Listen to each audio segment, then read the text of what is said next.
अगर आपने जिसने वक्त की नब्ज को पकड़ लिया तो वो कनिष्क बन जाता है। और मैं कनिष्क के माध्यम से ये मैसेज आप लोगों तक भी देना चाहता हूँ कि आप भी इस चीज़ को समझें कि आपको भी समय को पकड़ के रखना है। धन्यवाद। Thank you.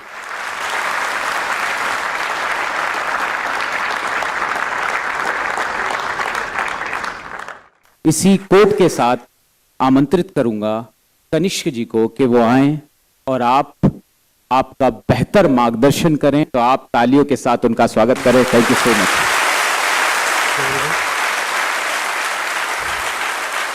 वैसे तो मैं इसकी स्टार्ट बहुत फॉर्मली कर सकता था, जैसे करते हैं। एक तो सारे टीचर्स को थैंक यू बोलते हैं, वो करते हैं, पर मैं कोशिश करूंगा कि मुझे इनफॉर्मल ये पूरा डिस्कशन रखना है। उसी उद्देश्य से मैं यहाँ पर आया हूँ। और मैं चाहूँगा कि आप लोग मुझे यहाँ कोई मोटिवेशनल स्पीकर या फिर मेंटर या फिर टीचर की तरह नहीं देखिए कि मैं बस ऐसे बोलने आया हूँ। मैं एक फ्रेंड की तरह आया हूँ, क्योंकि 2 साल पहले मैं भी आपकी तरह यहाँ पे बैठा करता था। 5 अप्रैल को ऐसी कुछ बात हुई कि मैं यहाँ पर आ चुका हूँ। रैंक वगैरह तो ऐसी चीज़ होती है, रैंक वगैरह ऐसी चीज़ है जिसका अंदाज़ा होता नहीं है और कोई एक्सपेक्ट करता भी नहीं है। मुझे अभी भी इस बात की ज़्यादा संतुष्टि है कि मेरा सिलेक्शन हो गया है। अगर मैं 1 था या 99 था, अगर एज लॉन्ग एज मेरे को जो सर्विस चाहिए थी IAS, मैं उसमें आ गया, मैं खुश रहने वाला था। और वही खुशी आज भी है। तो एक मैं एक्सप्लोर IAS का जितेंद्र सर का थैंक यू बोलूँगा कि मुझे यहाँ पे बुलाया और ये प्लेटफॉर्म दिया। और आप सब इलाहाबाद वासी, पहली बार ये मैं यूपी में आया हूँ, पहली बार इलाहाबाद आया हूँ। और सबसे पहले आप सबका शुक्रिया कहना चाहूँगा कि इतना आदर सम्मान आप लोग मुझे दे रहे हैं। बहुत सारी बातें हैं बोलने के लिए, तो अपन स्टार्ट करते हैं। मैं सीधे पॉइंट पे आता हूँ, जो भी इम्पोर्टेंट बातें हैं वो करता हूँ। एक मैं ये बोलूँगा कि 2 साल पहले जब मैंने स्टार्ट करा था, मैं एक सीनियर से मिलने गया था दिल्ली में। उनसे मैं मिलने गया, कुछ डाउट्स पूछने थे। प्रीलिम्स का 1 महीना बचा होगा उनका, वो मेरे से बात करने आए। उन्होंने मुझसे पूछा कि बताओ क्या बात करनी है। तो मैं ऐसे जनरल गाइडेंस लेने लग गया कि सर कैसे स्टार्ट करते हैं, ये क्या करते हैं। तो उन्होंने मुझे बहुत सिंपल बात बोली कि तुमने कभी किसी का ब्लॉग पढ़ा? इतने सारे टॉपर्स ने ऑनलाइन लिख रखा है, या इतने सारे लोगों ने ऑलरेडी इतनी बातें बोल रखी हैं, वो तुमने पढ़ी हैं? मैंने बोला नहीं सर। तो उन्होंने बोला कि नहीं, पहले जाओ वो पढ़ कर आओ, उसके बाद में जो डाउट्स हैं वो तुम मुझसे आगे पूछोगे, तो तुम डाउट्स भी अच्छे पूछोगे और मैं जवाब भी अच्छे दे पाऊंगा। तुम्हारा भी टाइम बचेगा, मेरा भी टाइम बचेगा। तो उस वक्त मेरे को वो बात थोड़ी अखरी कि यार इन्होंने तो मेरे को कुछ बिना बताए यहाँ से भेज दिया। तो मैं जिस इंटेंशन से गया था, जो मेरा मोटिव था कि यार कुछ तो पता चलेगा, वो उन्होंने बताया नहीं। तो उन टीचर की, उन सर की, सीनियर की बात मेरे को आज वो पता चलती है। और वो बात मैं बोलूँगा कि सबसे पहली वो टिप थी मेरी UPSC को रिलेटेड। और वो टिप आज मुझे पता चलता है कितनी ज़्यादा इम्पोर्टेंट टिप है कि आप सबको भी वो चीज़ करनी पड़ेगी, आप सबको भी वो काम करना पड़ेगा। मैं यहाँ पे आके 10 बातें बोल सकता हूँ, मैं यहाँ पे आके 50 बातें बोल सकता हूँ, बट एज लॉन्ग एज आप वो चीज़ें नहीं समझते हैं, आप खुद से उसके ऊपर विचार नहीं करते हैं, वो सब आपके कान पे पड़ेंगी, निकल जाएंगी।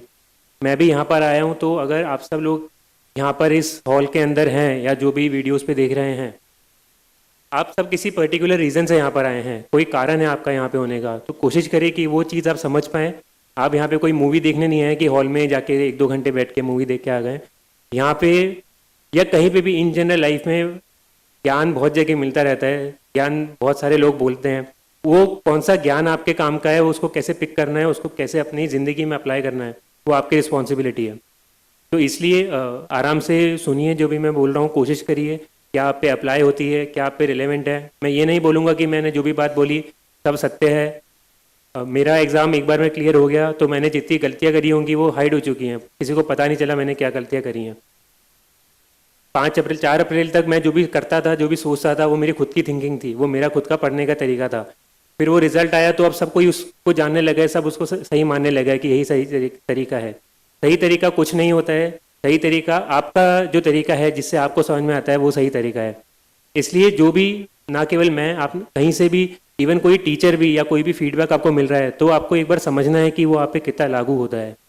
उसके बाद में ही आपको उसे अपने स्ट्रैटेजी के अंदर डाल के आगे बढ़ना है। कोई आपको यहाँ पे कोई जड़ी बूटी नहीं देगा कि यार ये चीज़ कर लो तुम एग्जाम क्लियर कर लोगे। जितेंद्र सर ने कल बात बोली थी, इलाहाबाद में फेमस है बाबा बनाते हैं, कि वो सब लोग फालतू की बोल के चले जाते हैं, बोलते कि ये कर लो वो कर लो, वो कुछ नहीं होता है। करना सब आपको है, ये एग्ज़ाम पूरा आपका है। मैंने भी कोचिंग करी थी, उसके बारे में थोड़ा बताऊंगा, बट उसका भी एक लिमिटेड रोल था। उसके ऊपर मुझे भी साल भर बहुत मेहनत करनी पड़ी थी, उसके बाद में वो रिजल्ट आया था।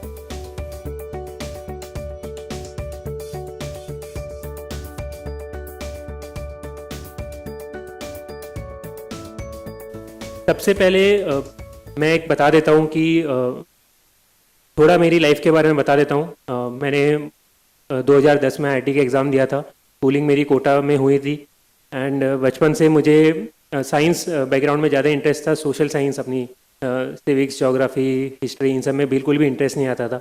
मेरी कोशिश थी कि भाई 10वीं क्लास तक, बोर्ड तक एक बार पढ़ के इनको हटा दूँ, फिर 11th के बाद में तो आएगा भी नहीं। बिल्कुल इंटरेस्ट नहीं था, मैं एकदम दूर भागता था उनसे, एकदम रट्टा मार मार के उनको मैंने निकाला था, क्योंकि मेरा पूरा मैथ्स वगैरह में इंटरेस्ट था। फिर कोटा में वैसा एनवायरनमेंट भी होता है, तो मैंने आईआईटी का एग्ज़ाम दिया, वो एग्ज़ाम भी क्लियर हो गया। फिर मैं आईआईटी बॉम्बे गया वहाँ ग्रेजुएशन करने।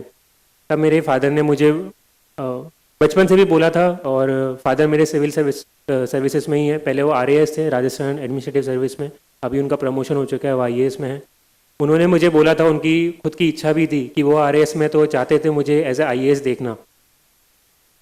बट मैं क्योंकि उस एनवायरनमेंट में रहा था, बचपन से मैंने सारी चीज़ें देखी थी, तो कभी मुझे उसका अट्रैक्शन नहीं आया कि यार ये लाल बत्ती की गाड़ी क्या होती है, या ये सोशल स्टेटस क्या होता है, यार ये रिस्पेक्ट क्या होती है। वो सामने दिखता रहता था। मेरे लिए वो घर की मुर्गी दाल बराबर जैसी चीज़ थी, मुझे कभी इंटरेस्ट नहीं था। नहीं प्लीज़ आप ताली मत बजाइए, आप सुनिए जो भी मैं बोल रहा हूँ। ताली आप एंड में जितनी बजानी है बजा लीजिएगा। तो मेरा था कि ये चीज़ तो मैंने देख रखी है लाइफ में, मुझे कुछ और ट्राई करना है, मुझे खुद की ज़िंदगी बनानी है, मुझे खुद के पैरों पे खड़े होकर कुछ करना है। और मेरा था कि मुझे कभी तो इंडिया के बाहर जाके भी एक बार रहना है या काम करना है। उसी इंटेंशन से मैंने कॉलेज में पढ़ाई भी करी, अच्छे से पूरा ग्रेजुएशन वगैरह करा। और 2014 में जब मेरा फाइनल ईयर था, ग्रेजुएशन हुआ, तब मुझे सैमसंग साउथ कोरिया में जॉब ऑफर मिला था प्लेसमेंट्स में कॉलेज के अंदर। तो तब मुझे बहुत खुशी हुई कि यार बचपन से मेरी ये इच्छा थी, दिली इच्छा थी कि मुझे एक बार बाहर जाना है, और वो अपॉर्चुनिटी मेरे सामने है। फिर मेरे फादर ने तब एक बार फिर से बोला कि तुम अभी ग्रेजुएशन कर चुके हो, तुम एलिजिबल हो चुके हो यूपीएससी लिखने के लिए, एक बार कोशिश करो। क्योंकि उन्हें पता था कि मेरे अंदर कितना पोटेंशियल है। मुझे खुद को लगता था कि यार ठीक है, एप्टीट्यूड वगैरह ठीक है, जनरल साइंस मेरे बस की बात नहीं है। मैं कभी न्यूज़पेपर भी नहीं पढ़ता था, कि ये मुझसे कभी नहीं हो सकता। तो मैंने उनको मना करा कि नहीं है। उन्होंने फिर एकदम मेरे से बिना पूछे मेरा फॉर्म भर दिया। 24 अगस्त को एग्ज़ाम था, 23 अगस्त की रात को उन्होंने बताया कि ये लो तुम्हारा एडमिट कार्ड, कल सुबह जाके एग्ज़ाम लिख कर आना। मैंने बोला अगले हफ्ते 10-15 दिन के बाद में मेरी फ़्लाइट थी। मैंने बोला कि नहीं, मैं तो जा रहा हूँ, जॉब है। बोला कि ठीक है चले जाओ जॉब पे, मैं फोर्स नहीं कर रहा, बस मेरा मन रखने के लिए एक बार ये एग्ज़ाम जाके दे दो। और नहीं, वो तो होना तो है वैसे भी नहीं है, क्योंकि तुमने तैयारी करी नहीं है, पर पता तो चल जाएगा, क्या पता तुम्हारा कभी बाद में मन बन जाए। मैंने बोला कि नहीं, पहले तो मना करा, फिर उन्होंने दीदी से थोड़ी मिली भगत कर ली थी, उसका भी फॉर्म भर दिया। बोला देखो इसको भी भेज रहा हूँ, ये भी जा रही है, तो तुम भी चले जाओ। तो मैंने बोला कि अब ठीक है, घर पे बैठा हूँ, क्या कर रहा हूँ, संडे है, चले जाऊँगा, कोई बात नहीं। अब मैं वहाँ पर गया, मैंने पेपर खोल के देखा और मुझे कुछ नहीं आया उसके अंदर। पूरा जो पेपर 1 होता है जीएस का, तो होता ये था कि उसके पहले हमेशा GS 1 और GS 2 जो 2 पेपर होते हैं प्रीलिम्स के, उसके अंदर GS और CSAT वाला दोनों के नंबर जुड़ते थे, और कट ऑफ इंजीनियर्स को फ़ायदा होता था कि वो सेकंड पेपर में ज़्यादा मार्क्स लेके GS थोड़ा बैलेंस करके 50-60 नंबर लाके वो प्री क्वालिफाई कर लेते थे। तो मेरे फादर को भी ये वाली चीज़ पता थी, उनको ये नहीं पता था कि वो पैटर्न चेंज हो चुका, उसी साल से चेंज हुआ था। तो उन्होंने मेरे को भेज दिया कि अरे तुम्हारा हो जाएगा, इसके अंदर जितना मैक्सिमम ला सकते हो लाओ, उसके अंदर काम निकाल लेना। अब गया, अब उसके अंदर तो CSAT वाला तो वैसे ही क्वालिफाइंग हो चुका है, कुछ काम का है भी नहीं, और GS वाला था, उसके अंदर मेरा डब्बा गोल। मैं पेपर खोल के बैठा, मुझे कुछ आता नहीं है। मैंने सोचा कि चलो कुछ एलिमिनेशन करके आ जाएंगे।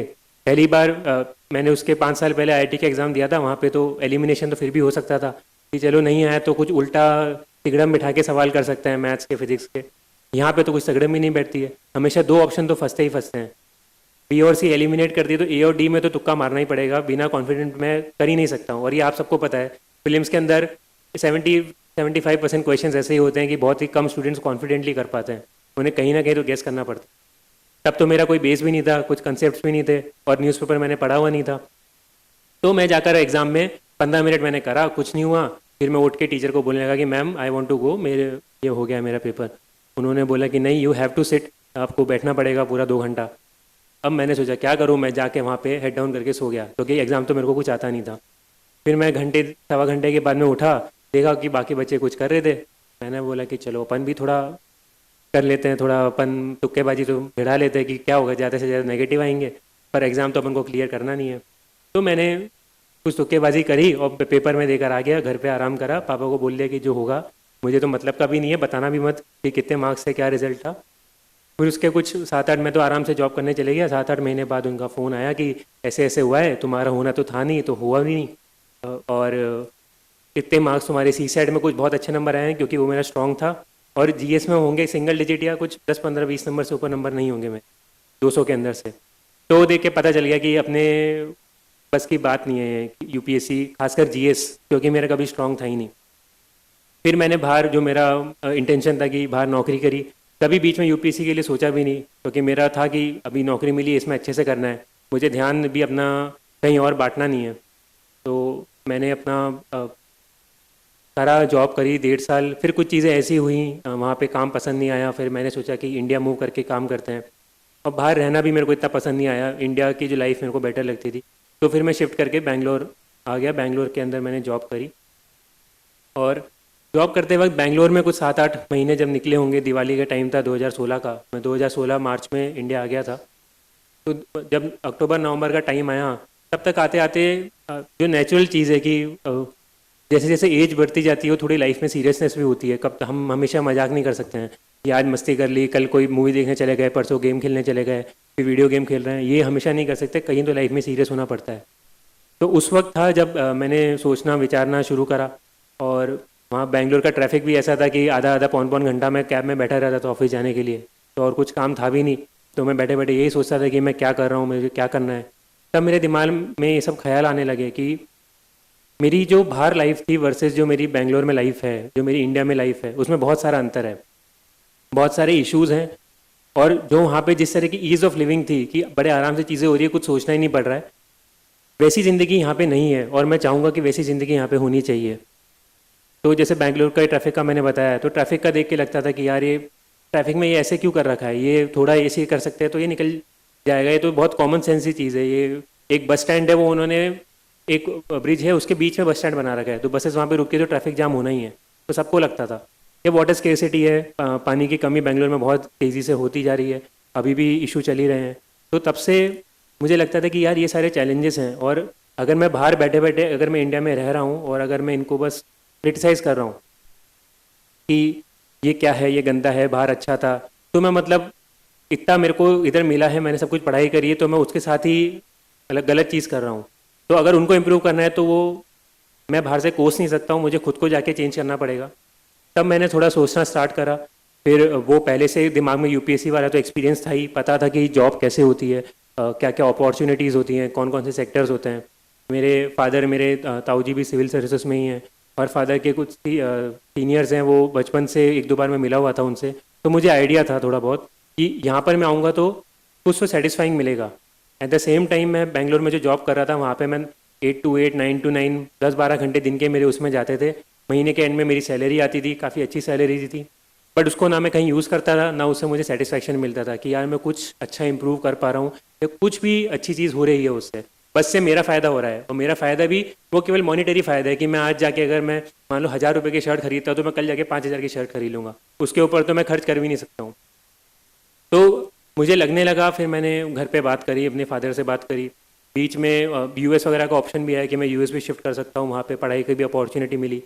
बट फिर बीच में मेरे ऑफिस वालों ने मेरे को महीना 2 महीना वहाँ पे भी भेजा, तब मुझे वहाँ की भी लाइफ दिखी, मुझे पता चल गया कि नहीं, कोरिया भी पसंद नहीं आया, यूएस भी पसंद नहीं आया, मतलब अपन को बाहर रहना पसंद नहीं है, अपने लिए इंडिया सही जगह, अपन को इंडिया में रह के ही कुछ अच्छा करना।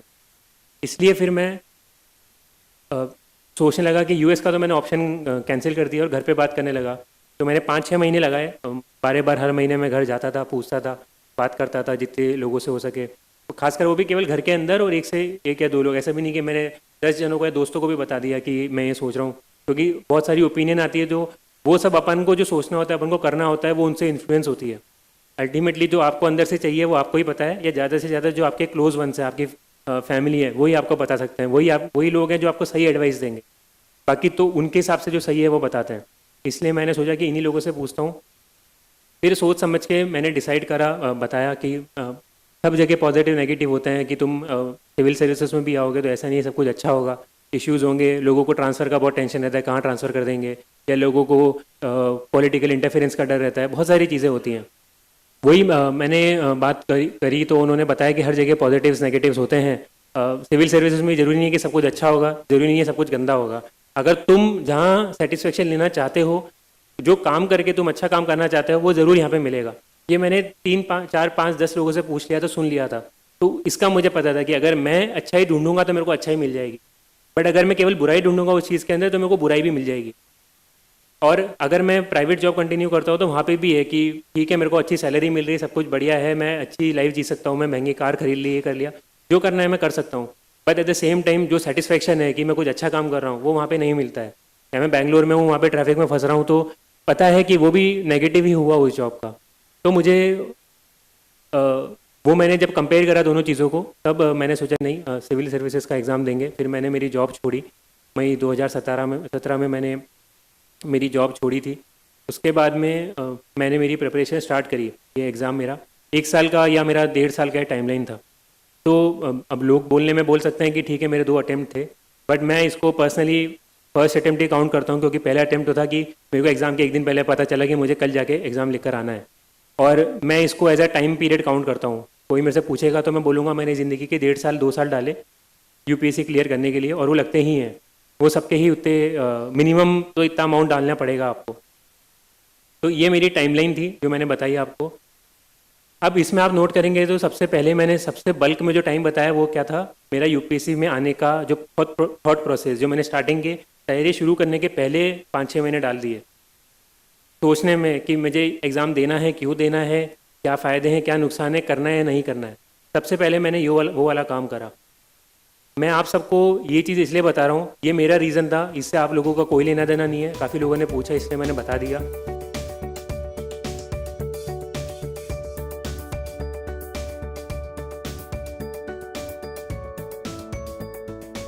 हर किसी का खुद का कुछ रीज़न हो सकता है। किसी के घर वाले बोलते हैं, किसी के घर वालों की इच्छा होती है, किसी को सही में समाज कल्याण करना होता है, किसी को भाई वो सोशल स्टेटस पसंद है, किसी को लाल बत्ती की गाड़ी, किसी को वर्दी पसंद है। सबके रीज़न होते हैं अपने एग्ज़ाम देने के, बट वो रीज़न सबसे पहले पता करना बहुत ज़्यादा ज़रूरी है कि आप ये एग्ज़ाम क्यों देना चाहते हैं।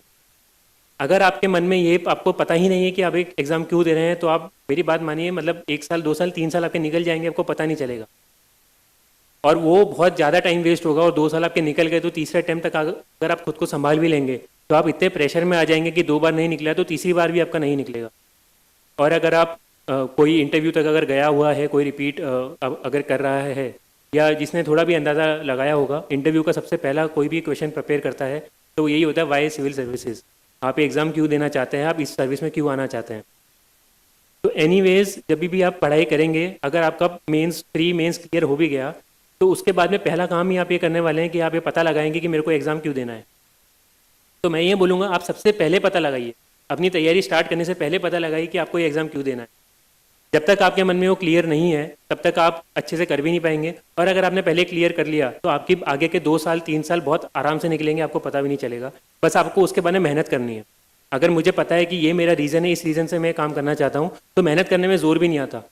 जिसके मन में खोट होती है, जिसके मन में होता है कि थोड़ा टाइम पास करने के लिए कुछ पता है नहीं, लोग उठ के आ जाते हैं कि सिविल सर्विसेज की तैयारी कर रहे हैं, और फिर उसके बाद में ना वो पूरे मन से कर पाते हैं, फिर उनका टाइम भी वेस्ट होता है, उनके पैसे भी वेस्ट होते हैं, उनकी मतलब जो पूरा यूथ है 20 से 25-30 वाला जो फेज़ है, कितना प्रोडक्टिव फेज़ होता है, तो आप काफ़ी कुछ सीख सकते हैं, कर सकते हैं, वो आप इस एग्ज़ाम में निकाल देते हैं। इसलिए बहुत ज़रूरी है आप सबसे पहले ये डिसाइड करिए कि आपको ये एग्ज़ाम क्यों देना है। आपका कोई भी रीज़न हो सकता है, आपको किसी और से पूछने की ज़रूरत नहीं है, आप बस अंदर खुद बैठिए, सोचिए। और इसका एक बहुत बड़ा फ़ायदा ये है कि पूरे जो एग्ज़ाम की प्रोसेस है उसके अंदर होते हैं अप्स डाउन्स आते हैं, सबको लगता है कि यार मैं कहाँ आ गया, कहाँ फंस गया, ये क्यों कर रहा हूँ, या मेरे साथ में कॉलेज में दोस्त था, ये तो देखो यहाँ पहुँच गया, मैं यहीं पर इधर ये किताब के अंदर लगा हूँ, ऐसे एग्ज़ाम में जिसका कुछ अता पता ही नहीं है कि भाई प्री क्लियर होगा, नहीं हुआ तो मेंस क्लियर होगा, हुआ तो पता नहीं इंटरव्यू में क्या पूछेंगे। उस वक्त अगर आप बस अपनी आंख बंद करके एक बार सोच लेंगे कि आपने सबसे पहला काम जो करा था, आपने जब सोचा था कि मेरे को एग्जाम क्यों देना है, जैसे ही आपने वो चीज़ सोची आप सारी नेगेटिव चीज़ें भुला जाएंगे, आप सीधे पॉजिटिव माइंडसेट में आ जाएंगे। बहुत लोगों को होता है कि सर नेगेटिव चीज़ें बहुत आती है माइंड के अंदर, तो डर बहुत लगता है, ये पॉजिटिव अप्रोच बनी नहीं पा रही है। वो पॉजिटिव अप्रोच बनाने के लिए वो सबसे पहले रीज़न सोचिए कि आप ये क्यों आए हैं। आपको अपने पेरेंट्स का नाम रोशन करना है, उनको आपको सारी ज़िंदगी की सुख सुविधा प्रोवाइड करनी है, तो वो इंटेंशन से आप करिए। पर वो चीज़ जो आपके खुद की पर्सनल है, जो आपका खुद का रीज़न है, वो रीज़न ही आपको इस एग्ज़ाम की जो सारे अप्स और डाउन्स हैं, सारे उतार चढ़ाव से, वही आपको आगे निकाल के लेके जा सकता है। मैं सबसे ज़्यादा इस पर इम्फेसाइज इसलिए कर रहा हूँ, सबसे ज़्यादा जोर इस पर इसलिए डाल रहा हूँ क्योंकि मेरे हिसाब से ये बहुत इंपॉर्टेंट चीज़ है।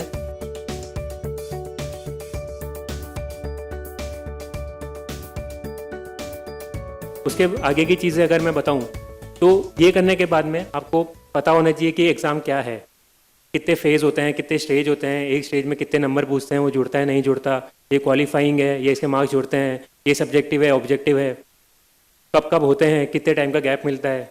ये हो गया। तो अब आपको देखना है कि सवाल कैसे पूछे जाते हैं, सिलेबस क्या है, कि भाई पढ़ना क्या है। आपने डिसाइड तो कर लिया कि आपको पढ़ना है, अब आपको पता ही नहीं कि क्या पढ़ना है। आपको पॉलिटी आती नहीं है, आपको पॉलिटी से डर लगता है, आपने जाके पढ़ना स्टार्ट कर दिया, महीने भर बाद में आपको पता चल रहा है कि यार इसमें तो पॉलिटी भी पढ़नी है, फिर आप सोचने लग जाएंगे। इसलिए ज़रूरी है कि वो चीज़ें पता होनी चाहिए। उस चीज़ों को पता होने के लिए यूपीएससी ने सब कुछ प्रोवाइड कर रखा है। यूपीएससी ने आपको सिलेबस दे रखा है, यूपीएससी के पिछले साल के सारे क्वेश्चंस ऑनलाइन अवेलेबल हैं। आप वो क्वेश्चंस देखिए, खुद समझिए, आपको कोई समझाने नहीं आएगा इसके अंदर कि भाई ये देखो इसका ये मतलब, इसका ये मतलब। आपको खुद को समझना है बैठ के, एक बार में नहीं तो 2 बार 3 बार में समझ में आ जाएगा, पर वो करना है आपको। एग्ज़ाम समझना है, एग्ज़ाम क्या होता है। उसके बाद में एक इंपॉर्टेंट चीज़ है, टॉपर्स हैं, सीनियर्स हैं, जो भी हैं, रिलेवेंट लोगों को ढूंढिए कि इन्होंने जो करा है वो मुझे समझ में आ रहा है। मैं यहाँ पे अपनी स्ट्रैटेजी पूरी बताने लग जाऊँगा तो हो सकता है केवल 10% लोगों को समझ में आए जो मेरे से रिलेट कर सकते हैं, जो मेरी बातों को समझ सकते हैं कि अच्छा ये इस बैकग्राउंड से आए, इन्होंने ये चीज़ यहाँ पे इसलिए करी थी, उसके बाद में इसलिए करी थी। अब मैंने जो करा वो सबके ऊपर लागू नहीं होता है। आपको कुछ ऐसे लोगों को देखना पड़ेगा, आपका ऑप्शनल का हो गया, आपके कॉलेज का हो गया, या आपका कोई दोस्त हो गया जो आपकी बातों को समझ सके, आपको अंदर से जानता हो। अगर मेरे सामने कोई बच्चा आया जो मैथ्स में वीक है और उसका मैं मैथ्स के ऑप्शनल की बढ़ाई कर दूँ, ये तो मैथ्स ऑप्शनल ले, तो मैं उसके साथ नाइंसाफ़ी कर रहा हूँ, मैं उसका टाइम वेस्ट कर रहा हूँ, मैं उसका करियर खराब कर रहा हूँ। इसलिए इंपॉर्टेंट है कि वो सही इंसान पकड़ना है, वो सही सोर्स पकड़ना है। कोई नहीं मिल रहा तो टीचर्स होते हैं, टीचर से आप पूछिए, वो लोग आपकी हेल्प करेंगे, वो आपकी प्रॉब्लम समझ के आपको बताएंगे। बट सही guidance is very very important, वही आपको आगे आपकी मदद कर सकती है। ऐसे आप कहीं और जाके कहीं से नोट्स उठा के पब्लिसिटी के थ्रू किसी की कुछ चीज़ मिल गई उससे आप पढ़ने लग गए, उसकी कोई गारंटी नहीं है कि वो आपको उससे आपका काम निकल जाएगा। तो आप हो सकता है तो देखिए, थोड़ा पढ़िए कि लोगों ने कैसे करा, क्या स्टार्ट करा, कैसे पढ़ना स्टार्ट करा, क्या बुक लिस्ट थी, क्या था, थोड़ा अंदाज़ा लगाइए। हो सकता है जिन्होंने अभी प्रिपरेशन स्टार्ट करी होगी उन लोगों को समझ में ही नहीं आएगा कि यार ये क्या बोल रहे हैं, मुझे कुछ पल्ले नहीं पड़ रहा, कि ये मेरे काम की चीज़ नहीं है। बट मैं ये चीज़ इसलिए करने को बोल रहा हूँ क्योंकि अगर आपने उनको पहले कर लिया तो आपके मन में को बैठ गया कि अच्छा ऐसी चीज़ें आगे जाके हो सकती हैं। होगी नहीं होगी वो अलग बात है, आपको समझ में नहीं आए वो अलग बात है, पर आपके मन में वो चीज़ बैठ चुकी है। अगर 5-6 महीने के बाद में आपको कुछ हुआ सिमिलर चीज़ कि समझ में नहीं आ रहा है या डर बैठने लग गया, तो आपको वो ऐसे नहीं लगेगा कि ये मेरे साथ क्या हो रहा है। आप उसमें 3-4-5 दिन लगा नहीं देंगे, आपको सीधे समझ में आ जाएगा अच्छा मैंने ये कहीं पे पढ़ा था, किसी टॉपर ने लिखा था, उनके साथ भी सेम हुआ था, उन्होंने इस चीज़ को ऐसे ऐसे ऐसे ऐसे हैंडल करा था। आप विद इन 1 डे आप वापस से अपनी नॉर्मल स्टडीज़ में रिवर्ट कर सकते हैं। इसलिए वो पता होना ज़रूरी है कि क्या क्या हो सकता है। उसके बाद में बहुत इंपॉर्टेंट चीज़ है कि खुद के बारे में पता होना चाहिए कि आपकी क्या स्ट्रेंथ है, आपकी क्या ताकत है और क्या आपकी कमज़ोरी है। जब तक आपको वो नहीं पता है आप इस एग्ज़ाम में वो कोल्हू के बैल की तरह घूमते रहेंगे। आप ऐसी जगह पे मेहनत करेंगे जिससे आपको कोई रिजल्ट ही नहीं आ रहा है। अगर आपका हिस्ट्री स्ट्रॉन्ग है तो आपको पता होना चाहिए कि अच्छा हिस्ट्री में मेरे नंबर आ सकते हैं, हिस्ट्री समझ में आती है, हिस्ट्री पढ़ सकता हूँ। अगर आपको इकोनॉमिक्स समझ में नहीं आती तो आपको पता है अच्छा इकोनॉमिक्स में मैं थोड़ा वीक हूँ, मुझे एक्स्ट्रा मेहनत करनी पड़ेगी, मुझे एक्स्ट्रा टाइम डालना पड़ेगा। वो चीज़ केवल आपको पता है, वो चीज़ आपके दोस्त को नहीं पता है, वो चीज़ आपके पेरेंट्स को नहीं पता है, वो चीज़ आपके टीचर को नहीं पता है। उनको पता तभी चलती है जब आगे से बताते हैं आप। तो इसलिए पता करिए कि क्या आपकी ताकत है, क्या कमज़ोरी है। वो आपको बहुत आगे जाके सारी स्ट्रैटेजी में वही काम आने वाली है। प्रीलिम्स का एग्जाम देंगे उसमें वही काम आता है, मेंस में आंसर राइटिंग करनी है वही काम आता है, इंटरव्यू देना है वही काम आता है। जब तक आपको पता नहीं कि आप किस में स्ट्रांग है तब तक आप उसमें और अच्छे स्ट्रांग कैसे हो सकते। अगर आपको पता नहीं कि ये मेरी कमज़ोरी है तो आप इसको इम्प्रूव कैसे कर सकते। आपको पता चलेगा तभी तो आप एक्स्ट्रा मेहनत करोगे, तभी तो आप 1 घंटे की जगह 2 घंटा डालोगे, इसलिए वो पता होना ज़रूरी है।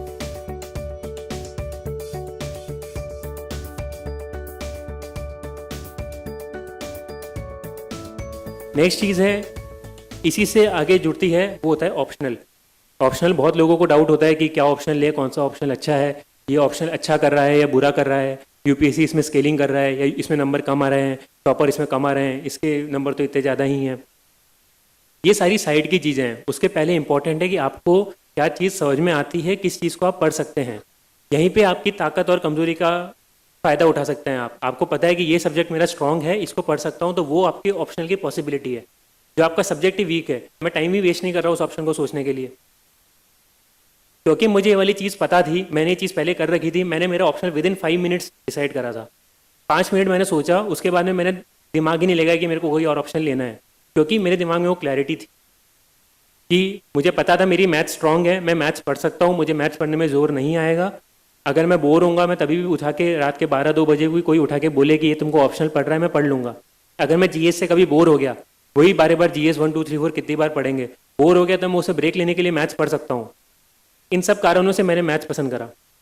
मेरे पास बहुत सारे बच्चे आके पूछा कि सर कौन सा ऑप्शन ले। अब मैं नहीं बता सकता, मैं किसी को बताता भी नहीं हूँ। आप में से भी कोई पूछना जाएगा तो मैं नहीं बोल सकता, क्योंकि मुझे पता नहीं है कि आपको क्या पसंद, वो केवल आपको पता है। हो सकता है कि आप 2-3 सब्जेक्ट्स में कन्फ्यूज हैं, उसमें आप कर सकते हैं कि 2 सब्जेक्ट पे आइए, फाइनल में एकदम एंड में आप देखिए कि अब इन दोनों में कौन सा डिसाइड करूँ। तब आप टीचर्स की मदद ले सकते हैं, तब आप थोड़ा पास्ट ईयर का देख सकते हैं कि क्या पूछा हुआ है, क्या पूछा जाता है, कितने मार्क्स आते हैं, वो चीज़ आप तब कर सकते हैं। स्टार्टिंग से ही आप 10 ऑप्शनल खोल के बैठ जाएंगे, 10 की एनालिसिस जो बोलते हैं, एनालिसिस करने लग गए कि अच्छा इसमें इतने लोग जाते हैं, इतने सेलेक्ट होते हैं, इतने एवरेज मार्क्स हैं, इतने टॉपर के मार्क्स हैं, तो ये ऑप्शन अच्छा है। ये तो एक्सटर्नल चीज़ है, ये बाहर की चीज़ें आपके तभी काम आएंगी जब आपको खुद को पता है आपको क्या पसंद है। अगर आपको ये काम करना है तो पहले आप वो 2 ऑप्शनल पे आइए कि इन 2 में मैं सोचता हूँ कि मेरे को क्या करना है। वो दोनों 50-50 हैं, 60-40 हैं, तब आप सोच रहे हो।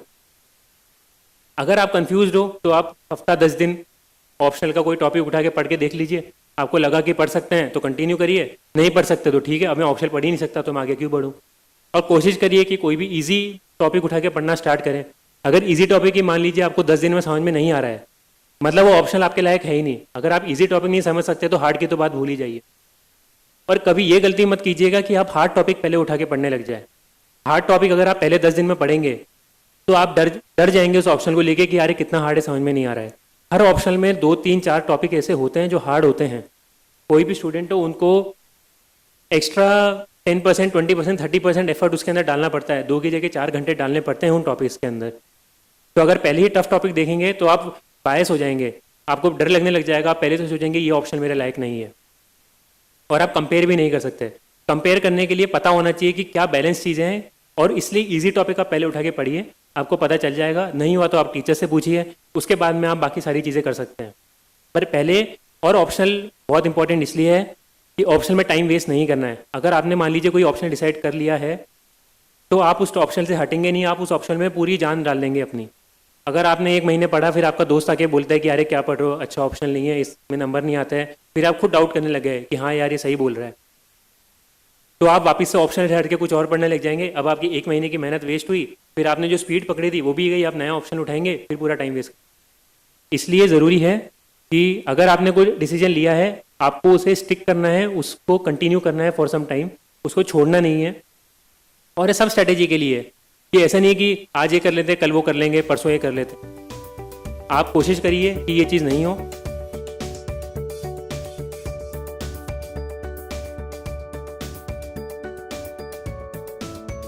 अगर इस एग्ज़ाम की पूरी 1 साल की मैं स्ट्रैटेजी बताऊं, तो इस एग्ज़ाम में कोई ऐसे तैयारी नहीं करता कि चलो मैं प्री की तैयारी कर रहा हूं या मैं मेंस की तैयारी कर रहा हूं। सब कोई इस हिसाब से पढ़ते हैं कि कॉन्सेप्चुअल चीज़ें समझे, बेस समझ में आए, बेसिक समझ में आए, उसके बाद में मेंस के पॉइंट ऑफ व्यू से पढ़ते हैं। जब प्रीलिम्स का टाइम आता है, 2-3 महीने होते हैं, तब सब लोग प्रीलिम्स पे ज़्यादा फोकस करते हैं कि चलो अब थोड़े ऑब्जेक्टिव टाइप क्वेश्चंस कर लेते हैं, चलो थोड़े इंटेलिजेंट गेसिंग स्टार्ट कर देते हैं, थोड़ी टेस्ट सीरीज दे देते हैं। वो अब 3 महीने पहले करते हैं। अगर आप केवल प्रीलिम्स पॉइंट ऑफ व्यू से पढ़ रहे हैं तो आप बहुत बड़ी गलती कर सकते हैं। अगर आप अपनी पढ़ाई स्टार्ट कर रहे हैं तो मैं अभी आपको ये वाली बात बोलता हूँ, उसका रीज़न भी बताता हूँ। मान लीजिए आपने मेंस की तैयारी नहीं करी है, केवल प्रीलिम्स की तैयारी करी है कि प्रीलिम्स छोड़ देंगे, प्रीलिम्स के नंबर कहीं नहीं जुड़ने वाले। अगर 98 कट ऑफ है तो आप 98.05 नंबर पे भी आप प्रीलिम्स कट ऑफ पार करके क्लियर कर जाएंगे प्रीलिम्स। आपने अगर 98 की जगह 198 नंबर लेकर आ गए तो उसका कोई फ़ायदा नहीं होने वाला है। तो इसलिए स्मार्टली आपको प्रीलिम्स को खेलना है। ज़्यादा एफर्ट भी डालेंगे तो आपका टाइम वेस्ट होगा। अब सपोज आपने पूरा टाइम प्रीलिम्स में डाल दिया और आपने जून तक केवल प्रीलिम्स की तैयारी करी और आपका प्री क्लियर हो गया। अब आपके पास 3.5-4 महीने का टाइम है मेंस पढ़ने के लिए। अब आप उतने कम टाइम में मेंस पढ़ ही नहीं सकते, पढ़ेंगे भी तो अच्छा आंसर नहीं लिख सकते।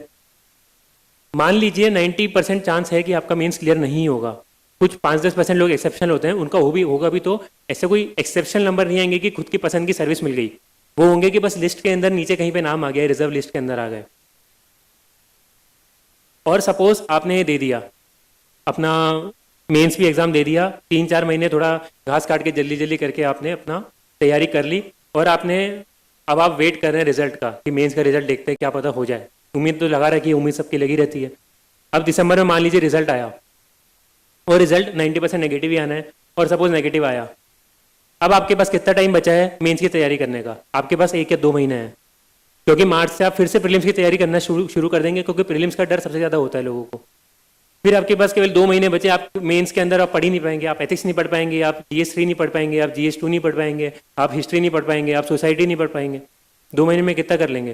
फिर आप वापस इसी चक्कर में फंस जाएंगे, फिर प्रीलिम्स की तैयारी करेंगे, फिर मेंस के वो क्लियर होगा, फिर मेंस के लिए पूरी तैयारी नहीं हो पाएगी, फिर मेंस नहीं हो पाएगा। इसलिए स्टार्ट करना बहुत इंपॉर्टेंट है। इसलिए मेंस से पॉइंट ऑफ व्यू से तैयारी करनी है। और मेंस का बहुत बड़ा इंपॉर्टेंट फैक्टर होता है ऑप्शनल। अगर आपको ऑप्शनल हैंडल है तो मेंस बहुत आराम से निकल जाएगा। इसीलिए मैंने बोला सबसे पहले ऑप्शनल खत्म करिए। अगर आप मान लीजिए मेंस के पॉइंट ऑफ व्यू से तैयारी कर रहे हैं, तो अगर आपने जितनी जल्दी अपना ऑप्शनल खत्म कर लिया तो आपने 1750 में से 500 नंबर का सिलेबस खत्म कर दिया है। उसके बाद में आप बाकी चीज़ें पढ़ सकते हैं। तो मैंने जब मेरी तैयारी स्टार्ट करी, मेरे दोस्त ने बहुत सिंपल सी बात बोली। मेरे दोस्तों ने मेरे को कुछ 5-10 टिप्स दी हैं। वो ऐसी थी कि मैंने उनको मतलब पूरा अच्छे से गांठ बांध ली कि ये तो मैं भूलना ही नहीं है और जो उन्होंने बोला वो तो करके रहना है। उसमें से एक बात बोली कि ऑप्शनल सबसे पहले ख़त्म कर लो। मैंने वही करा। मैथ्स का ऑप्शनल बहुत हैवी ऑप्शनल है, कम से कम 1.5-2 गुना सिलेबस होगा उसका किसी दूसरे ऑप्शनल के कंपैरिजन में। और आराम से 7-8-9 महीने लगते हैं उसका ऑप्शनल। अगर मैं आराम से तैयारी करूँ और वर्सेस कोई और ऑप्शनल तैयारी करूँ, वो 3-4 महीने में कर सकता हूँ। बट मुझे पता था कि मैथ्स मेरा ज़रूरी है, मैथ्स मुझे ख़त्म करना है, तो मैंने 4 महीने का गोल रखा कि मैं 4 महीने में मैथ्स ख़त्म करके रहूँ। और मैथ्स मैंने लिया ये सोच के लिए कि ये मेरा एक्स फैक्टर है। ऑप्शनल आपका बहुत इंपॉर्टेंट है, ऑप्शनल आपका एक्स फैक्टर होने वाला है। ऑप्शनल ही ऐसा एग्जाम है जो आपको अच्छी रैंक दिला सकता है, जो आपको अच्छी सर्विस दिला सकता है, जो अच्छा काटा दिला सकता है।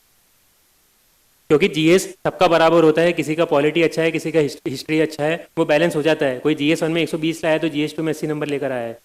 पर ऑप्शनल ऐसा होता है कि किसी के अगर 250 नंबर है और आपके 300 नंबर आ गए तो आप 50 नंबर एक्स्ट्रा ला सकते हैं। इसलिए ऑप्शनल अच्छे से प्रिपेयर करिए और ऑप्शनल जितनी जल्दी प्रिपेयर करके रख लेंगे, अगर आपका अक्टूबर तक ऑप्शनल खत्म हो गया, उसके बाद में आपको सोचने की जरूरत ही नहीं है।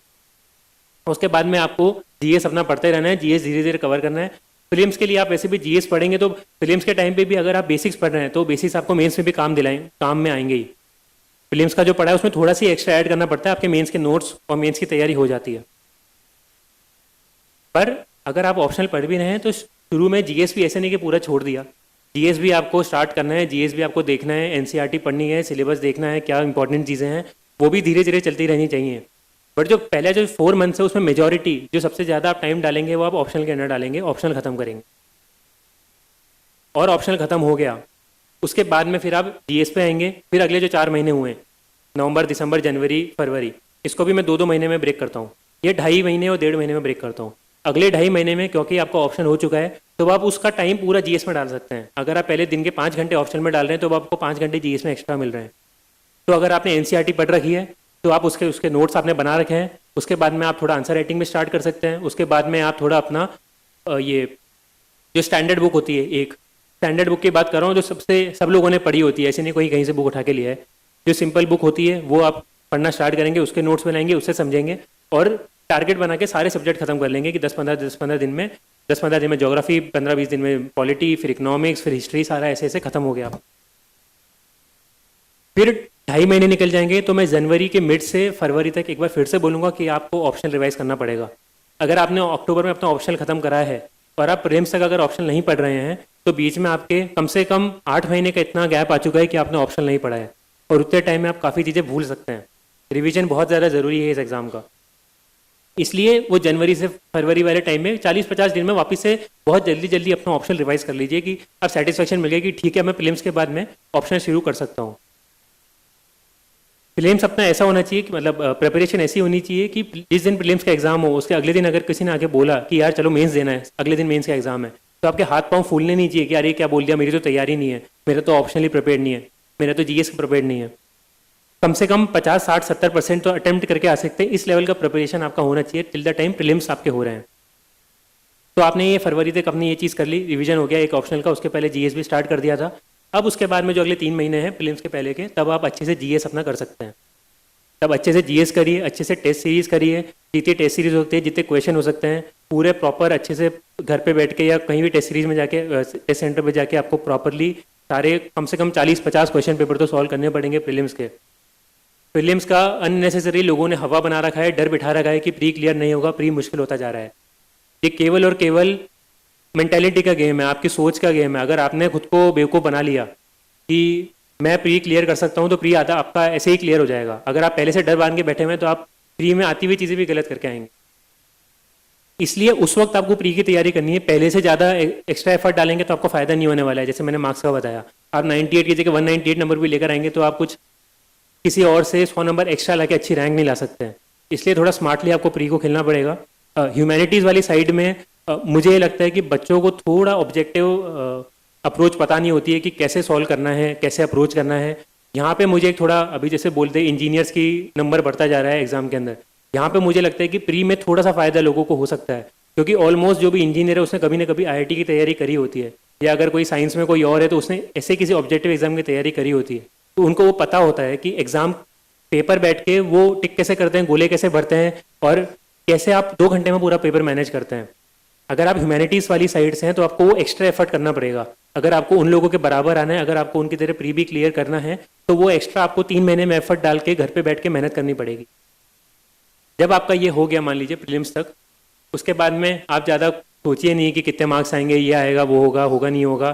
फालतू की जो कट ऑफ प्रेडिक्शन लोग करते हैं वो सब बकवास होती है। सारे प्रेडिक्शन यूपीएससी के बकवास होते हैं। आप 3-4 दिन का अपना या 1 हफ्ते का ब्रेक लीजिए, फिर वापस से स्टार्ट करिए। अब आपको स्टार्ट क्या करना है, आपको अपनी आंसर राइटिंग अच्छे से और रिफाइन करनी है कि आंसर राइटिंग की प्रैक्टिस हो जाए। और 1 महीने जब तक प्रीलिम्स का रिजल्ट आता है, आंसर राइटिंग के साथ साथ आपको ऑप्शनल एक बार फिर से रिवाइज करना, क्योंकि आपने प्री दे दिया है। प्री के जस्ट बाद में वापस से जीएस तो नहीं पढ़ेंगे, तो आपके क्या बचा, या तो आपका एथिक्स बचा, या आपका ये ऑप्शनल बचा, या आपका आंसर राइटिंग बचा। तो एथिक्स हो सकता है कि लोग नहीं कर पाए तो आप आंसर राइटिंग और वो कर सकते हैं। अगर आपके पास टाइम है तो आप एथिक्स भी कर सकते हैं। आपने प्री के 1 महीने बाद तक ये चीज़ कर ली, प्री का रिजल्ट आ गया। अब आपको आपके पास में, क्योंकि आपने प्री के टाइम पे भी ऐसी प्रिपरेशन करी थी कि आपको जीएस की अच्छी नॉलेज थी, तो आप 10-10 दिन का टारगेट बना के सारे जीएस के पेपर, जीएस 1, 2, 3, 4 सब खत्म कर सकते हैं। कोई बड़ी बात नहीं है। 10 नहीं तो 12 दिन लगा के कर सकते हैं। 40 से 50-45 दिन में आपका पूरा रिवीजन खत्म हो सकता है। तो बीच में आप जा जाके टेस्ट सीरीज भी दे सकते हैं। टेस्ट सीरीज का मैं बताऊंगा टेस्ट सीरीज की इंपॉर्टेंस क्या होती है। ये टेस्ट सीरीज आपने दी, एग्जाम का अगर मान लीजिए 28 सितंबर को हमारा था, तो 30 अगस्त तक 1 महीने पहले तक टेस्ट सीरीज लिखी। उसके बाद में टेस्ट सीरीज लिखने का कोई फायदा नहीं होता है, क्योंकि कॉपी चेक नहीं होती है। अगर कोई इतना खास है कि भाई 1 दिन में कॉपी चेक करके दे दे, वो बात अलग है। वरना आप अगर 1 महीने से कम टाइम बचा है, 20 दिन बचे हैं, और आप किसी भी इंस्टीट्यूट में जाके कॉपी सबमिट करेंगे तो बहुत कम चांस है कि वो कॉपी आपको चेक करके देने वाले हैं। इसलिए 1 महीने पहले आपने खत्म कर दिया। फिर लास्ट का 1 मंथ है, उसमें केवल और केवल रिविजन करना है। जितना हो सके 4, 5, 7, 10 बार जितना रिवाइज करेंगे उतना आपको फायदा है। अगर यूपीएससी में जो बोलते हैं सेकंड अटेम्प्ट वालों को फायदा होता है फर्स्ट अटेम्प्ट से, उनका केवल इसीलिए फायदा होता है क्योंकि वो सेम नोट्स को इतनी बार पढ़ चुके होते हैं कि रिवीजन ही उनका 7-10 बार हो चुका है। फर्स्ट अटेम्प्ट वाले लोग क्योंकि सारी चीजें कवर करने के चक्कर में इधर उधर भागते हैं, वो कभी रिवीजन भूल जाते हैं, रिवीजन नहीं कर पाते। इसलिए जरूरी है रिवीजन करना। तो आखिरी 1 महीने में रिवीजन करिए, जाके एग्जाम दीजिए, सोचना नहीं है। तो ये मैंने आपको पूरी एक अच्छे से स्ट्रैटेजी बता दी है। गाइडेंस केवल उसी की जरूरी इंपॉर्टेंट है जो जिसको आप समझ सके, जो आपके काम की हो। ऐसा नहीं है कि मेरे को कॉपी करके जो मैंने करा है वो करना स्टार्ट कर दिया। अभी जो मैंने ब्रॉड टाइमलाइन बताई है वो मैंने पूरा टाइमलाइन ही बताई कि ऐसे ऐसे कर सकते हैं। उसके अंदर कैसे करना है, उसके अंदर भी सब जने का अलग होता है। अगर आपको लग रहा है कि पॉलिटी में टाइम लग रहा है तो आपको 1 दिन की जगह 2 दिन डालने पड़ेंगे, वो आपको एक्स्ट्रा करना पड़ेगा। कोई और लड़का है वो सेम टॉपिक को 1 दिन में खत्म करके किसी और सब्जेक्ट पे मूव हो सकता है, पर आपका क्योंकि वो स्ट्रांग नहीं है तो आपको अपने हिसाब से उसमें एक्स्ट्रा टाइम डालना पड़ेगा।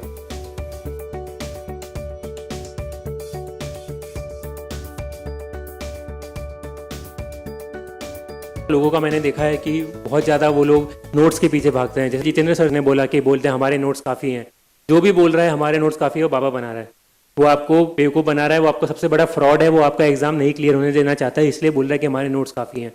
नोट्स किसी के काफ़ी नहीं है, नोट्स मेरे काफ़ी नहीं है। मैं मेरे नोट्स अगर आपको ला के दे दूंगा तो 99% चांस है कि आपका सिलेक्शन नहीं होगा। नोट्स वही काम के हैं जो आपने खुद से बनाए हैं और खुद से पढ़ के बनाए हैं। वो आप ऑनलाइन बना सकते हैं, वो आप ऑफलाइन बना सकते हैं, वो आप खुद से लिख सकते हैं, खुद से टाइप कर सकते हैं, बट खुद के बनाए हुए नोट्स ही सबसे ज़्यादा ज़रूरी हैं। क्यों? क्योंकि जो खुद ने चीज़ लिखी होती है वो खुद को ज़्यादा याद होती है कि हाँ ये मैंने लिखा था।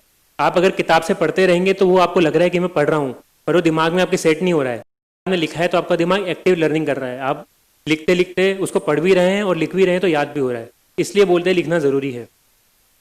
नोट मेकिंग का मैं बोलूँ तो लोगों को डाउट रहता है कि सर आप ऑनलाइन नोट्स बनाए, ऑफलाइन नोट्स बनाए, जैसे पसंद है वैसे आप नोट्स बनाइए।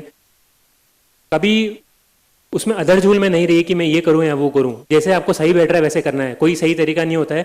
10 टॉपर ऐसे होंगे जिन्होंने ऑनलाइन नोट्स बनाएंगे, 10 ऐसे होंगे जिन्होंने ऑफलाइन नोट्स बनाए होंगे, 10 ऐसे होंगे जिन्होंने बड़ी बड़ी किताबें लिखी होंगे, 10 ऐसे होंगे जिन्हें एक एक A4 साइज़ के पेपर पे नोट्स बना के काम चला होगा, जिससे आपको समझ में आ सकता है, जिसके अंदर आप अच्छे से इन्फॉर्मेशन लिख सकते हैं। सबके पास ऐसी इन्फॉर्मेशन होती है जो दिमाग में फिट होती है, कई ऐसी होती है जो याद नहीं होती है। तो जनरली याद नहीं होने वाली चीज़ें हम नोट्स में लिख देते हैं, क्योंकि जो याद वाली चीज़ें वो तो लगता है कि हाँ इतने बेसिक्स तो पता है, थोड़ी एक्स्ट्रा वाली चीज़ें लिखनी है। उस तरीके से नोट्स बनाइए जो आपको लग रहा है कि आपको ज़रूरत है। उसके अलावा कुछ गलतियाँ भी मैं बताता हूँ जो लोग करते हैं। नोट्स का मैंने बता दिया, नोट्स के पीछे भागते हैं कि ये नोट्स सफिशिएंट है या ये नोट्स काम के हैं, ये नोट्स से क्वेश्चन पूछे जाते हैं। अब इंस्टीट्यूट क्या करते हैं कि वो इतनी मोटी किताब छापते हैं, किताब के अंदर जितनी इन्फॉर्मेशन पॉसिबल है वो सब उसके अंदर लिख देंगे कि ये भी पढ़ लो, ये भी पढ़ लो, ये भी पढ़ लो। फैक्ट्स डाल दिए हैं सारे, उसकी प्रोज कौन, सारे पॉजिटिव नेगेटिव सब कुछ डाल दिया, उसकी समरी भी डाल दी, उसका वे फॉरवर्ड भी डाल दिया। उसके बाद में जब क्वेश्चन पूछा जाएगा, यूपीएससी में आएगा, तो बोलेंगे कि देखो मेरी किताब में से क्वेश्चन आया है, मतलब मेरी किताब काम की है। अरे आपके लिए पहले उतना पढ़ना ही काम का नहीं है, उसके अंदर से भी हार्डली 10-20% चीज़ें होंगी जो आपकी काम की होंगी। वो 10-20% चीज़ें आपको समझनी है कि हाँ ये पढ़ता हूँ। जो लोग भी अगर किसी भी टॉपर के आप नोट्स देखेंगे सब, या कोई भी स्ट्रैटेजी देखेंगे, सबकी डायनामिक होती है। सब किसी ना किसी और सोर्स से, कोई इंटरनेट से या किसी और बुक से या किसी कंपाइलेशन से सब लोग जाके पढ़ते हैं, पर कोई पूरा कभी नहीं पढ़ता है। सब जाके उसमें से वही चीज़ पढ़ते हैं जो उनको लगता है उनके काम की है, जो उनको लगता है कि मेरी प्रिपरेशन में ये कमी रह चुकी है। उसके पहले क्या काम का है? उसके पहले काम की है एनसीईआरटी, उसके पहले काम का है पिछले साल के क्वेश्चन पेपर, उसके पहले के काम का है एक स्टैंडर्ड बुक जैसे पॉलिटी की लक्ष्मीकांत हो गई या हिस्ट्री की स्पेक्ट्रम हो गई, ये बुक काम की है। अगर ये हो गई तो उसके बाद मैं किसी और नोट्स पे जाता हूँ कि अच्छा ये कमी रह गई, ये क्वेश्चन कहीं से आया था, ये नहीं आता है, तो अब इनको मैं नोट से पढ़ लेता हूँ। पर आप सीधे शॉर्टकट के लिए जाएंगे तो वो आपको कहीं लेके नहीं जाने वाले हैं, आपका टाइम वेस्ट करवाने वाले हैं। और आप वो कम से कम आप 100 चीज़ें पढ़ेंगे, आपको याद भी नहीं होंगी। उन 100 में से एक चीज़ आ गई तो वो तो क्लेम कर देंगे कि हमारे नोट से सब आ चुका है, बट आपने 100 में से आपको कुछ याद ही नहीं है। आप 100 में से आपको 99 चीज़ याद रहेगी, एक चीज़ भूल गए और एक चीज़ वही भूले जो उनके नोट्स में थी, तो आपको क्या फ़ायदा हुआ? आपने कितना टाइम डाल के वो नोट्स पढ़े? ये साथ में जो सोर्स होते हैं, बुक लिस्ट का मैं बताता हूँ। बुक लिस्ट मैं मेरी शेयर करूँगा तो उसका इतना कुछ फ़ायदा नहीं है, सबकी अलग अलग बुक लिस्ट होती है, बट मैं कुछ कॉमन चीज़ें आपको बताता हूँ। मैंने जो अप्रोच अपनाई थी, मैंने 3-4 टॉपर्स की बुक लिस्ट निकाली, उसकी टेबल बनाई, देखा कि ये मिनिमम सबने पढ़ा है। अगर पॉलिटी की बात करूँ तो एक ने लक्ष्मीकांत डीडी बासु पढ़ी है, एक ने केवल लक्ष्मीकांत पढ़ी है, एक ने केवल लक्ष्मीकांत एनसीईआरटी या और कुछ पढ़ा है। तो सब में कॉमन क्या है? सब में कॉमन है लक्ष्मीकांत, मतलब ये तो सभी पढ़ते हैं। तो ये बुक मैं पढ़ लेता हूँ, उसके बाद में अगर टाइम मिलेगा, उसके बाद में लगेगा तो मैं एक्स्ट्रा बुक पे जाऊँगा, वरना जो बेसिक मिनिमम है उतना तो पढ़ लूँ। अब आप जाके किसी टॉपर की बुक लिस्ट देखेंगे, उसके अंदर लिखेंगे कि भाई मैंने पॉलिटी के लिए एनसीईआरटी भी पढ़ी, पॉलिटी के लिए मैंने नोट्स, क्लास नोट्स भी पढ़े, उसके बाद में कोचिंग की बुक भी पढ़ी, उसके बाद में मैंने डीडी बासु भी पढ़ी, उसके बाद में लक्ष्मीकांत भी पढ़ी। अब उसने 5 बुक्स लिख के दे दी हैं। अब आपको ये नहीं पता है कि वो जो टॉपर की आप नोट देख रहे हैं बुक लिस्ट, उसने कितने अटेम्प्ट में एग्जाम क्लियर करा है। आप ये जाके देखिए, जो मैंने बोला रिलेवेंट लोग होने चाहिए कि किसकी गाइडेंस काम की है। आपको पता होना चाहिए कि जिस पर्सन की आप बुक लिस्ट देख रहे हैं उसने कितने अटेम्प्ट लगाए। अगर पहला अटेम्प्ट होगा उसका, तो मैं गारंटी से बोल सकता हूँ पहले अटेम्प्ट में रेयरली कोई जना इतनी सारी किताबें एक सब्जेक्ट की पढ़ सकता है। पॉसिबल ही नहीं है, क्योंकि इतनी सारी चीज़ें कवर करने को। उन्होंने स्टार्टिंग में केवल एनसीईआरटी 1 या 2 चीज़ें पढ़ी होंगी, पहले अटेम्प्ट में नहीं हुआ तो दूसरे अटेम्प्ट में एक बुक ऐड कर ली, फिर नहीं हुआ तो फिर एक बुक ऐड कर ली। वो फर्स्ट अटेम्प्ट में कोई जाके 5-10 बुक नहीं पढ़ता है, तो वो थोड़ा स्मार्टली सोचिए, खुद दिमाग लगाइए, खुद थोड़ा समझिए। कोई आपको आके वो स्पून फीड नहीं कर रहा है कि लो ये सारी बुकें पढ़ लो, उसमें भी क्या काम का है वो आपको खुद को समझ के पढ़ना पड़ेगा। इसलिए मेरी बुक लिस्ट भी मैंने ऑनलाइन कहीं पे डाली हुई है, आपको चाहे तो आप देख सकते हैं, पर वो काम की नहीं है। जहाँ से एक तो मीडियम का भी डिफरेंस आ जाएगा, बट मैं जो बुक लिस्ट का जो इंपॉर्टेंट चीज़ है मैंने आपको बता दी कि बुक लिस्ट भी आपको स्मार्टली पढ़नी है। ना मैं फर्स्ट टॉपर हूँ जो ये चीज़ बोल रहे हैं, ना मैं लास्ट टॉपर होने वाला हूँ।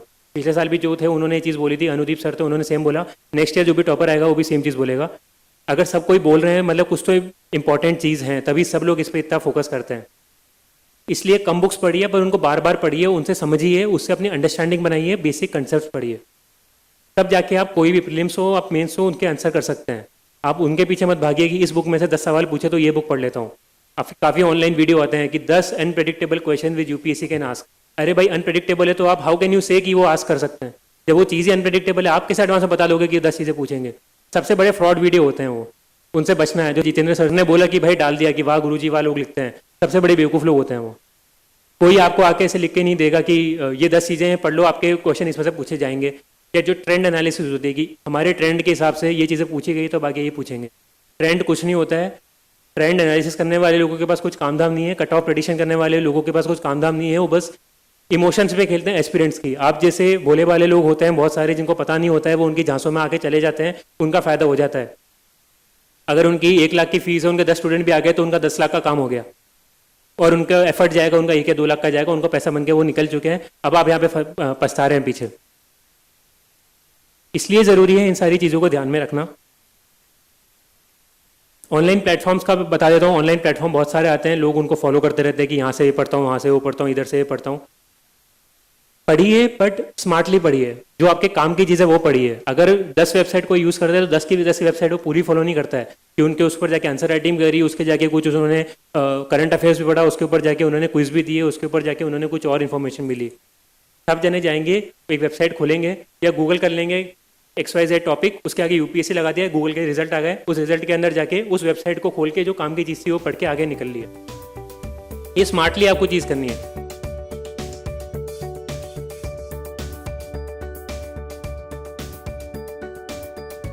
ये एग्जाम केवल और केवल टाइम मैनेजमेंट का है और आपकी स्टडी मैनेजमेंट का है। अकॉर्डिंगली आपको क्या रिक्वायरमेंट है वो चीज़ आपको करनी है। अगर आपने ये चीज़ खुद से कर ली तो फिर आपको किसी और गाइडेंस की जरूरत नहीं है।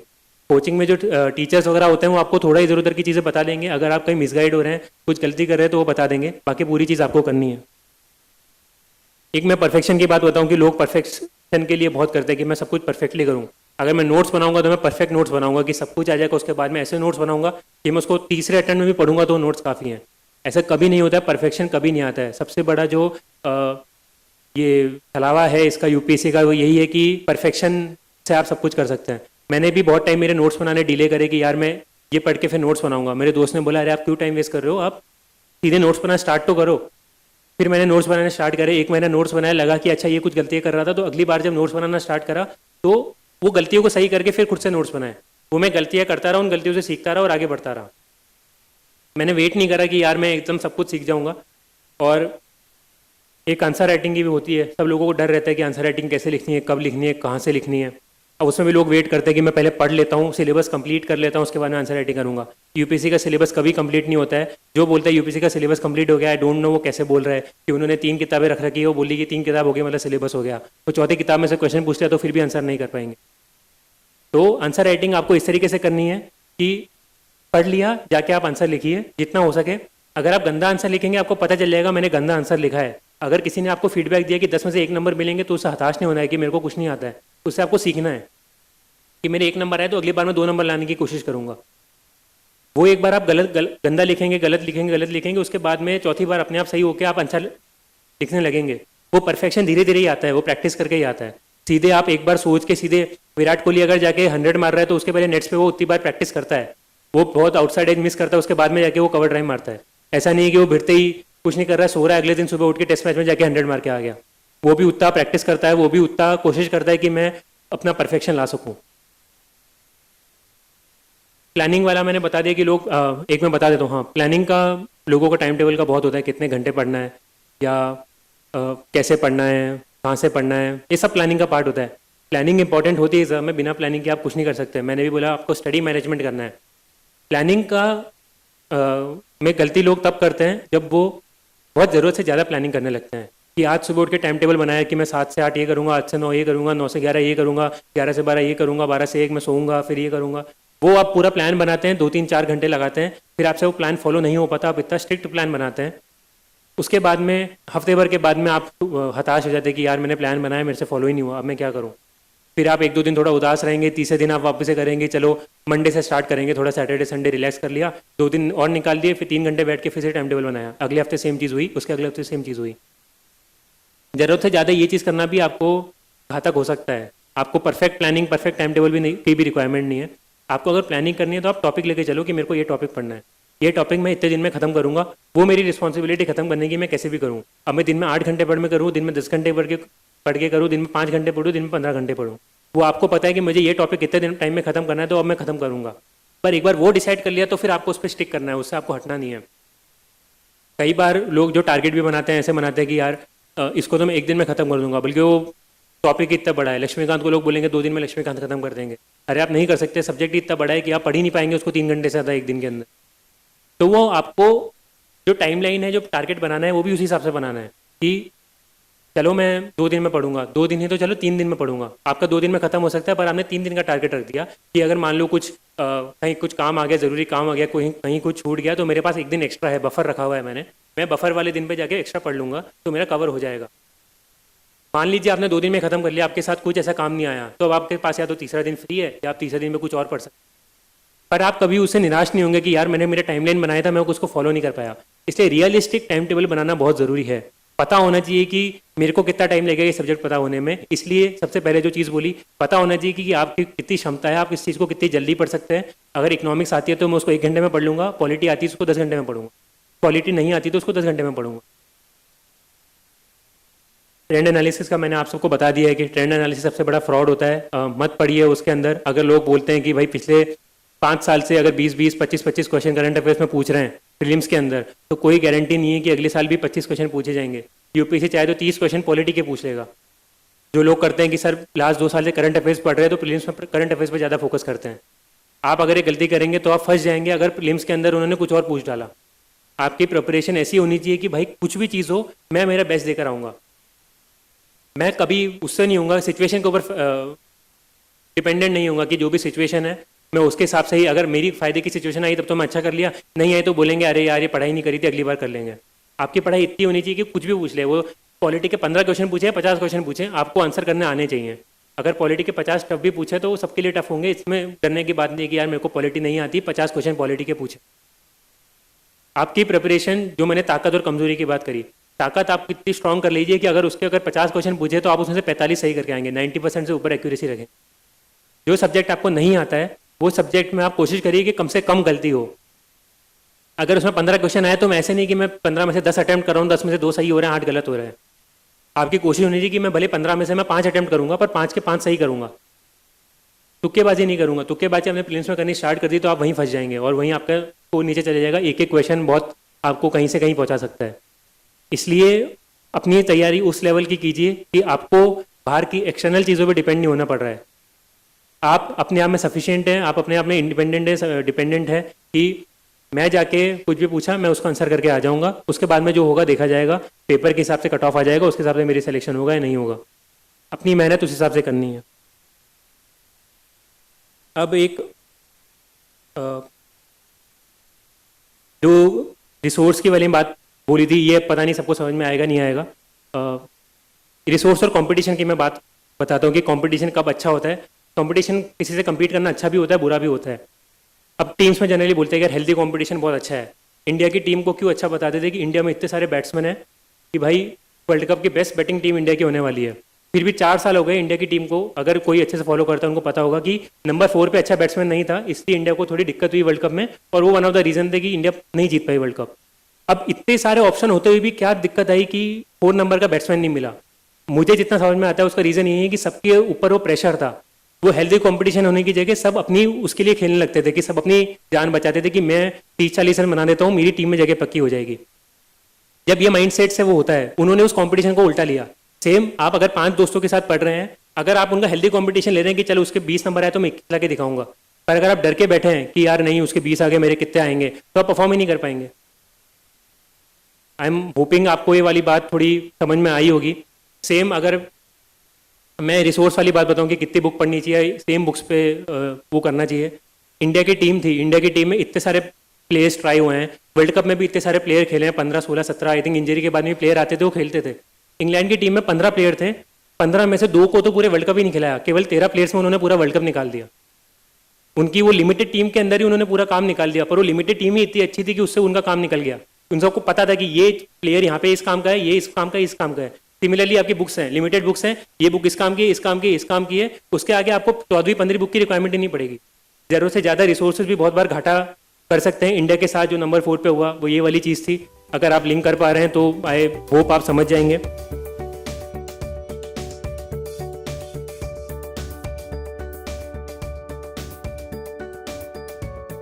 अब यहाँ पर आया हूँ तो हिंदी मीडियम के स्टूडेंट बहुत ज़्यादा हैं। जितेंद्र सर ने बताया था कि यहाँ पे हिंदी मीडियम का बहुत है और इलाहाबाद का बहुत पहले सेंटर भी हुआ करता था दिल्ली से पहले।